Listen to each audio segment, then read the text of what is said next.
My name is Rachel Morse. I am 32 years old.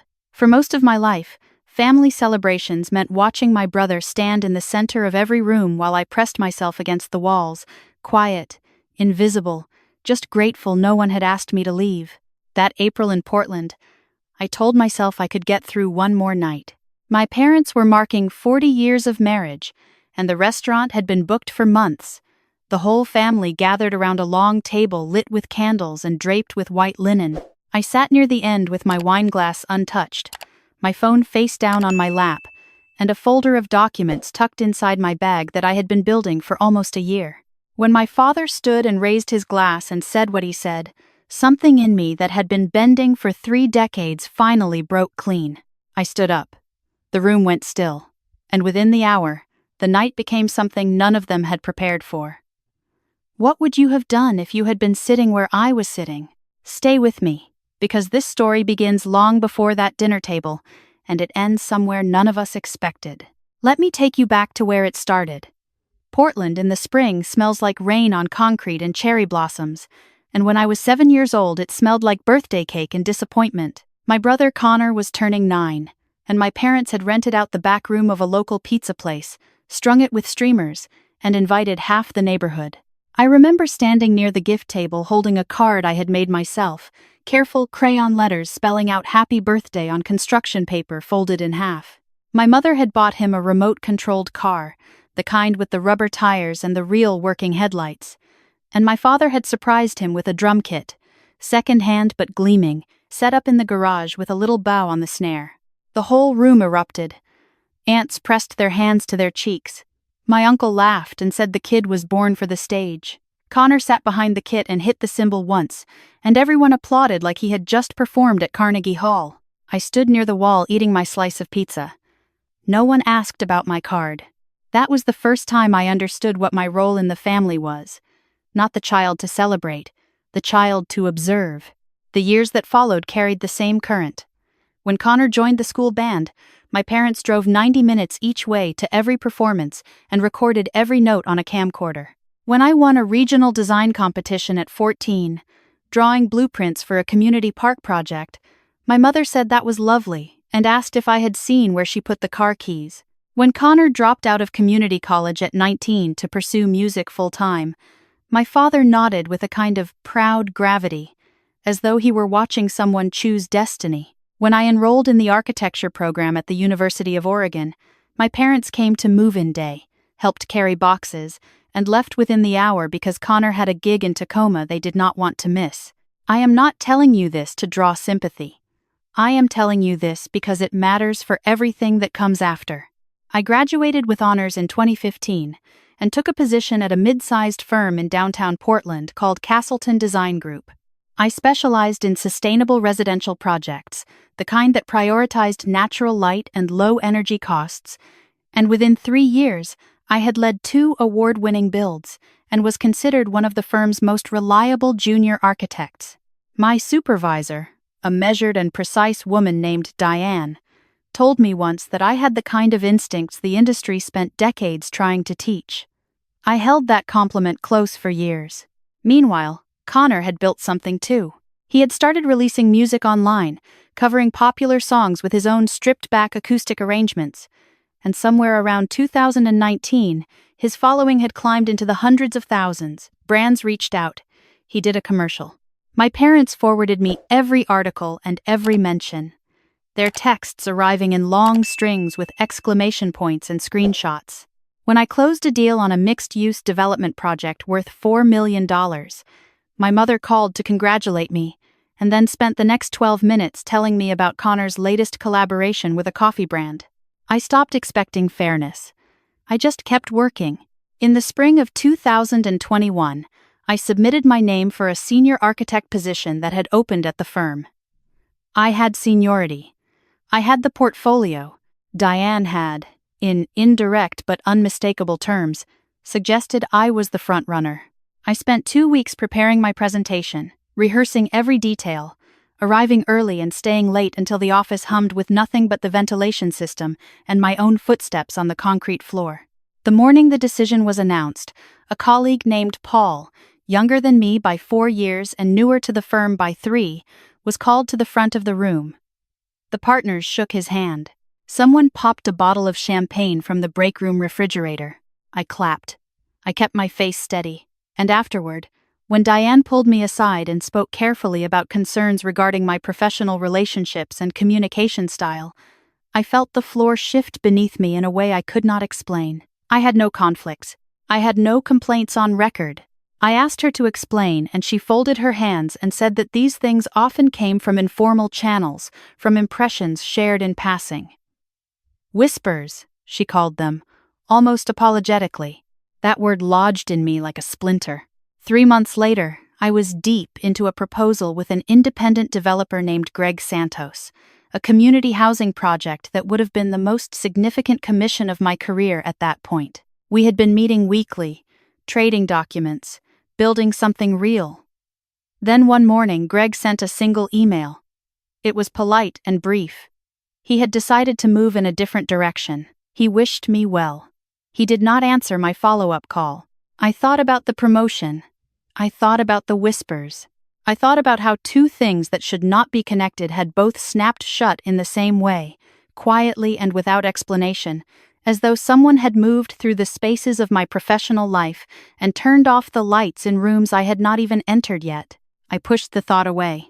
It felt too large to hold. The answer came on a Sunday afternoon in October.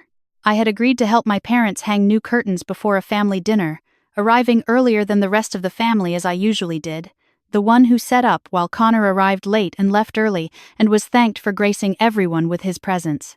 I let myself in through the side door and was carrying bags toward the kitchen when I heard voices from the living room. My brother's voice, low and loose, the way he talked when he was performing for an audience of 1. And then a sentence that stopped my feet on the hardwood floor. "She keeps thinking she's going to catch up," Connor said. "She won't. I've made sure of it." A pause. And then my mother laughed, soft and certain. "She never learns." I stood in the hallway with grocery bags in my hands and the afternoon light pressing through the window at my back. I did not move for a long time. When I finally set the bags on the kitchen counter and slipped back out the side door, I drove 3 blocks before I had to pull over. I sat in the parked car with my hands on the steering wheel and the engine running, and I thought about Greg Santos and the promotion and the whispers. And I thought about Connor, who had always smiled at my failures with just a little too much ease. I drove to my best friend Maya's apartment. Maya Chen had been my closest friend since our first year of college.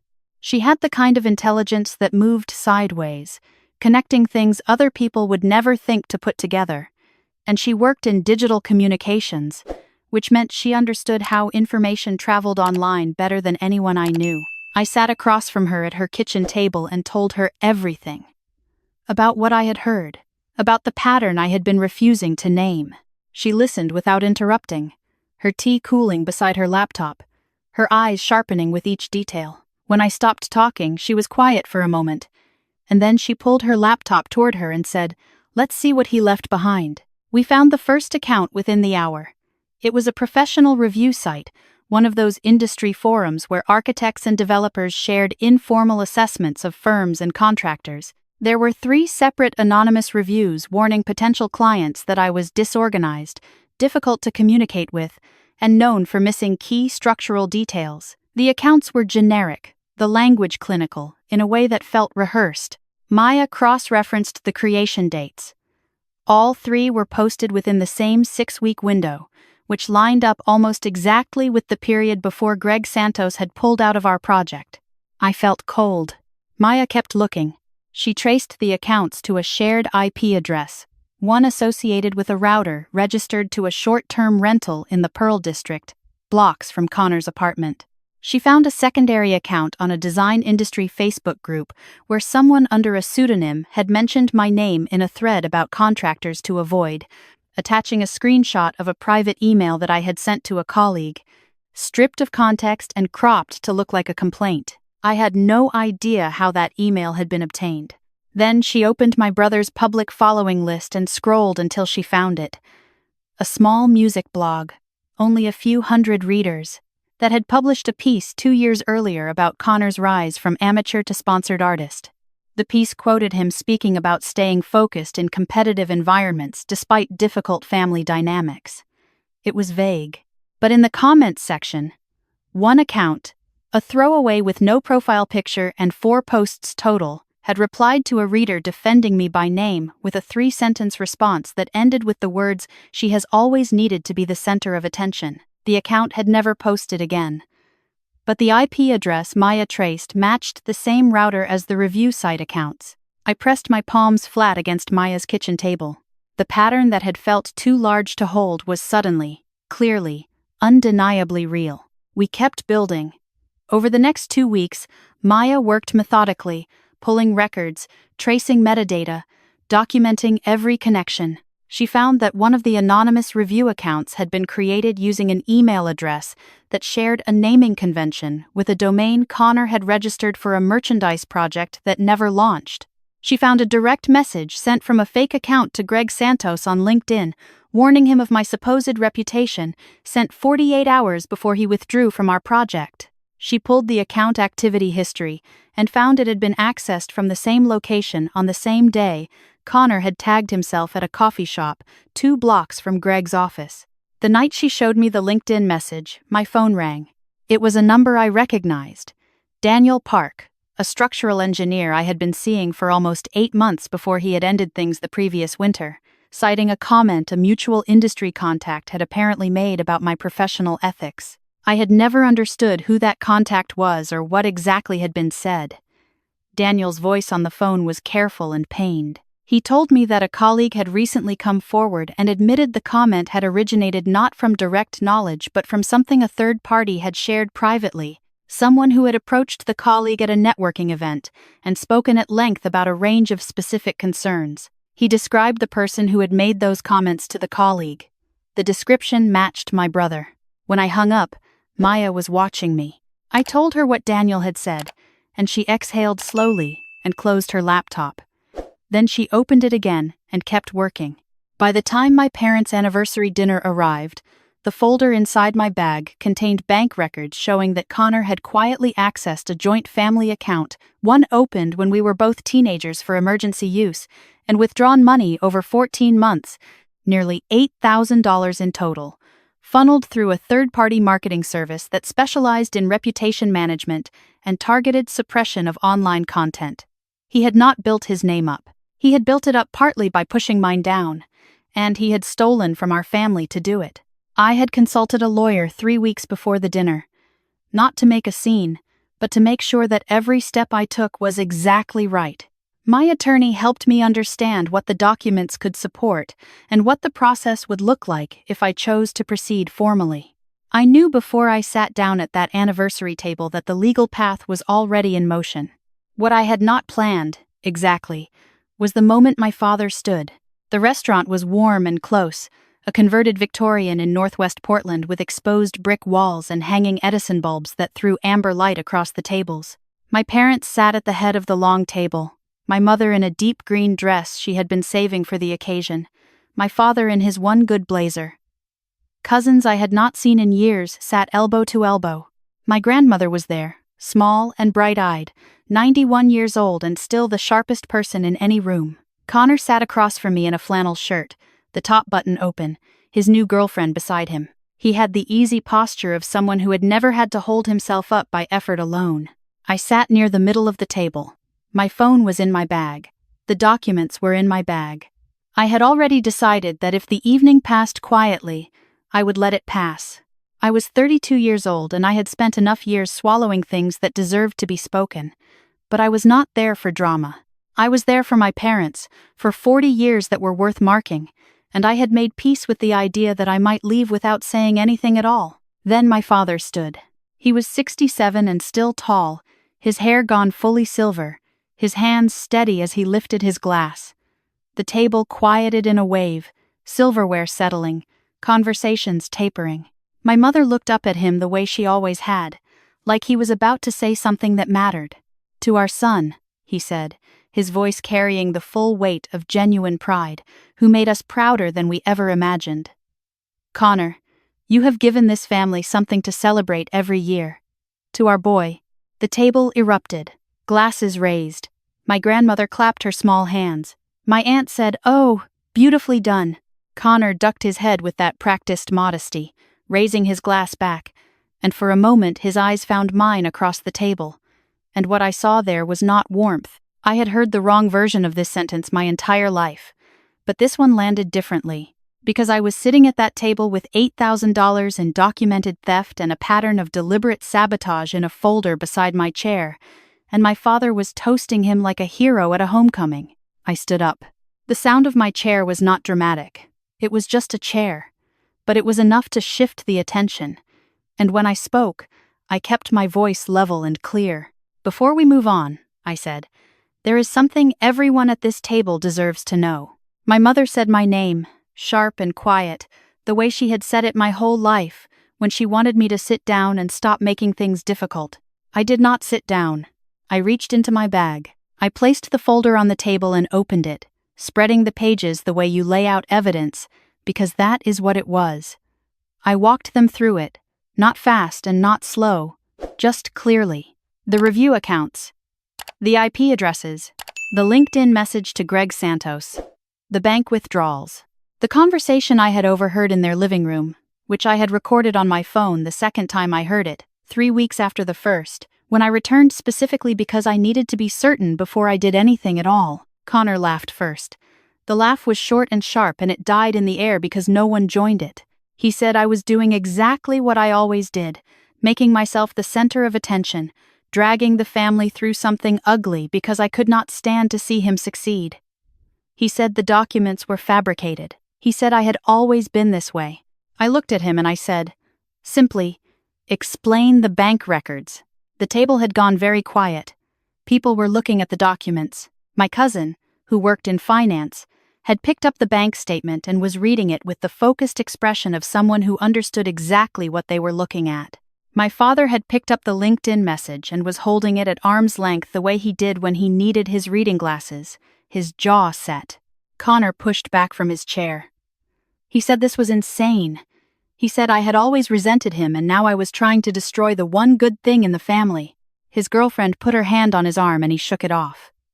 My mother stood and said this was not the time or the place, that I should be ashamed, that 40 years of marriage did not deserve to be treated this way. I turned to her. I told her that 40 years of marriage had also produced 2 children, and that for 32 years, one of them had been treated as furniture. I said that my brother had stolen from their account, had sabotaged my career in ways that were documented and traceable, and had cost me a relationship with a man I cared about by whispering lies to industry contacts until the ground under my professional life had turned to sand. I said I had not come here to ruin an anniversary. I had come because I was done carrying this alone. My grandmother's voice came from the far end of the table, quiet and exact. She said she would like to see those documents. My cousin slid them toward her. She put on her reading glasses and she read, and the table waited. When she looked up, she looked at my brother.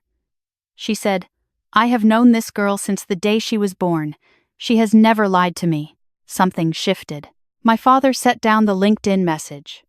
He looked at it, then at Connor, and the silence between them had a different quality than any silence I had heard from him before.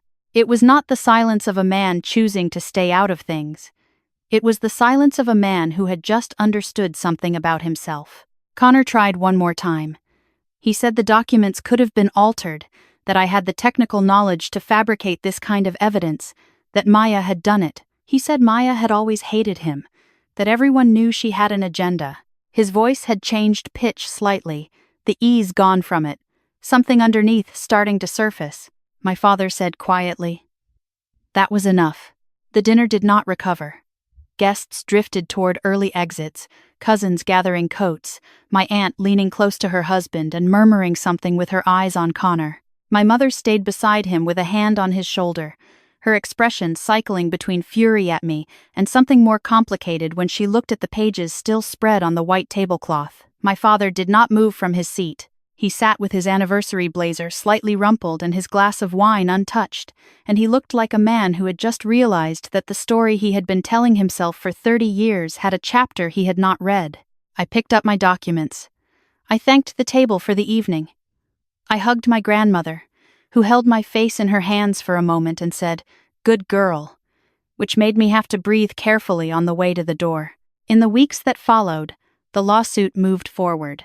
My attorney filed the civil claims covering financial theft, defamation, and intentional interference with business relationships. The documentation was strong enough that Connor's own legal counsel, once they had reviewed what we had, advised him to settle rather than proceed to discovery. He repaid the $8,000 taken from the family account and was ordered to pay an additional $14,000 in damages related to the lost commission from Greg Santos and the quantifiable harm to my professional standing. He did not come to the settlement signing. His lawyer brought a cashier's check. His online following did not collapse overnight the way a public exposure might have triggered. But the industry is smaller than it looks, and word moves through it in particular ways. 2 brand partnerships quietly expired. A collaboration he had announced was never mentioned again. He moved to a different city by summer, which I learned from my cousin and not from my parents. My parents and I did not speak for 2 months. When my mother finally called, she did not apologize directly. She said that she had spent a long time thinking and that she wanted to understand, and I told her that understanding was a place to start. My father sent a letter, handwritten on his old office stationery. 3 paragraphs that were careful and honest and did not make excuses. I have read it several times. It does not undo 30 years, but it is something real, and I am choosing to treat it that way. Castleton Design Group promoted me to senior architect that fall. Diane called me into her office and said the board had reviewed my full portfolio and that the concerns previously raised had been traced to their origin and found to be without merit. I thanked her and walked back to my desk and sat in my chair for a moment before I did anything else. I looked out the window at the city, the buildings I had helped design visible from where I sat, the skyline carrying the quiet evidence of work that was genuinely mine. Daniel and I had coffee twice that autumn. We are not together. But the conversation was honest and kind, and the version of me that he had been told about, the one manufactured from whispers and half-truths, was no longer the only version he had access to. That is enough. Maya and I still meet every Sunday morning at the bakery near her apartment, the one with the good dark roast and the tables by the window. We bring our laptops and we work in comfortable, quiet, and occasionally we talk about everything and nothing. She does not need to be thanked.